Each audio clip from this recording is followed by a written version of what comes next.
What's up, everybody? Welcome to the channel. Today I'm going to be covering one of the top questions I get from dads, parents, and people looking to get into photography and videography, and that's which camera should I get? So let's dive right into it. Today I'm going to be comparing the iPhone versus the Sony A7 III. So the questions I have to my fellow parents and dads, and actually people looking to get into photography and videography is, are you willing to learn the settings of a full frame camera or a professional camera and learn how to actually use it? Or are you just looking for something that you can easily pull out and take a picture or capture a video? Majority of the time, the answer that I get is they just want to be able to capture a photo and a video very quickly without having to think about it. Coming from someone who was in photography and videography, taking pictures for clients and videos for clients, I definitely find it a lot easier to be able to pull out my iPhone, take a quick photo for whatever the case may be, whether it's a birthday party, a sporting event, or family pictures when we were on vacation. The camera or the iPhone was just way easier to have on me than it was carrying around my Sony A7 III. So let's start with some of the benefits that the iPhone has to offer, comparing it to the Sony A7 III. So to start, the iPhone offers high quality imaging. The iPhone 15 has a 48 megapixel camera, whereas the Sony A7 III has a 24.2 megapixel camera. Now I'm going to put a couple photos up so you guys can compare the two. Now keep in mind that this is my iPhone 13 Pro Max that I'm comparing, and this is just to show you that you don't need the newest version of the iPhone to capture a good quality image or video. So the iPhone 15 offers, and so does the iPhone 13, offers Smart HDR. This is a feature that captures multiple frames and different exposures to give you the best quality image. The Sony A7 III does not. It has an auto setting that it's supposed to capture the best image for you depending on the environment. I personally don't like using the auto setting. I use manual settings for everything on my Sony A7 III. iPhone's night mode is for low light photography or videography.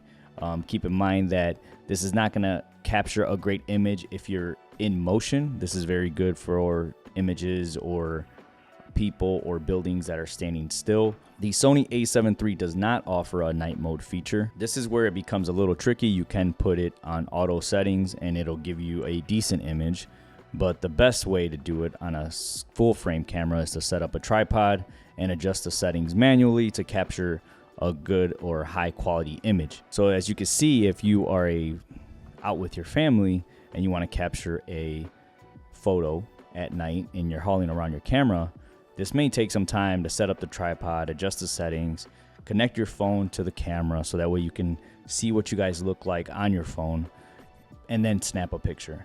Whereas your iPhone, you can have somebody hold it and take a quick picture and it should come out just fine. They both shoot 4K video. I'll put a couple videos up to compare the two so you can check them out.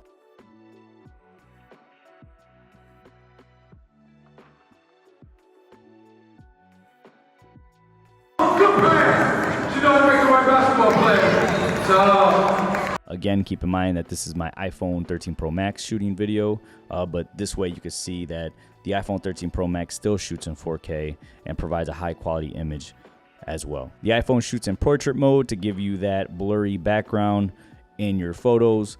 Obviously, the Sony A7 III offers that as well. You just have to adjust the settings manually to create more of a blur or less of a blur depending on the look that you're going for. So a couple downsides to the Sony A7 III compared to the iPhone, depending on the level of photography and videography you want to get into, is that the Sony A7 III is going to be bigger and bulkier, so you're probably going to need a camera bag, and you may need different type of lenses depending on what you're trying to shoot. The Sony A7 III does come with a stock lens where you can zoom in and out, so you can have different focal lengths, whereas the iPhone already has the different lenses and you can do it with the touch of your finger. The other thing is that lenses can become expensive if you get caught up in the equipment side of photography and videography. You can find yourself buying different lenses that maybe provide a higher quality image, and those can become very expensive, whereas the iPhone already has different lenses on it, so you're not going to have to buy any lenses for your iPhone. So let's talk about the price point. What's the biggest difference in price with the Sony and the iPhone? So looking on Amazon, the price point is at $16.98. It says it's 23% off, and it comes with a 28 to 70 millimeter lens. And I'll leave a link down below in the description so you can check that out. And if I was to get the iPhone 15 Pro Max, I would get 512 gigs just to have a little more memory, and that would come up to $13.99. Now, obviously, that's not including you trading in your phone, maybe getting an upgrade, maybe there's a special. So you got to take these things into account as well. So if I'm a parent and I'm a dad, which one am I going to pick?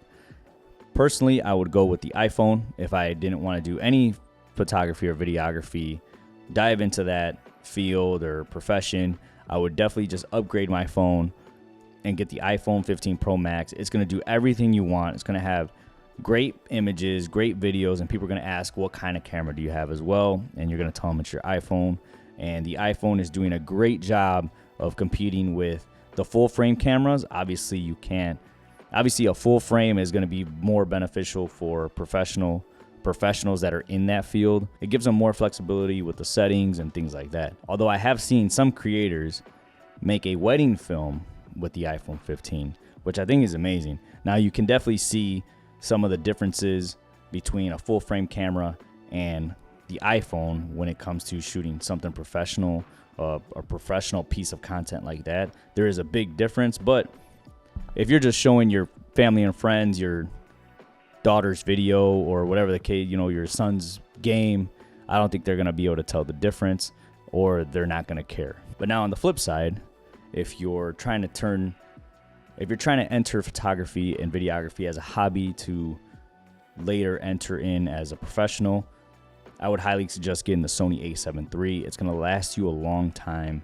It's going to still provide high quality images for Instagram and for YouTube. So you're not going to have to worry about getting a new camera in a couple years. At least I don't think so. I've had my camera for a few years now, and I started out with the Sony A6000, and I found myself reaching its limits with that, and that's why I ended up upgrading to a full frame camera. Until this day, I'm not into the photography and videography space anymore, at least as a profession or a side hustle, but I still do content creation for other people, and I use this camera, and they are more than happy with the quality that this camera puts out. And this is what I'm shooting my YouTube video on now, is the Sony A7 III.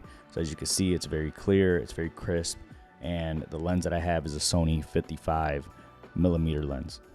So there you have it, guys. That's going to be my complete guide for buying your next camera going into 2024. Let me know in the comments what camera you're using to either capture your family photos or family videos, or if you're a professional or getting into the photography and videography space, let me know what camera you're using.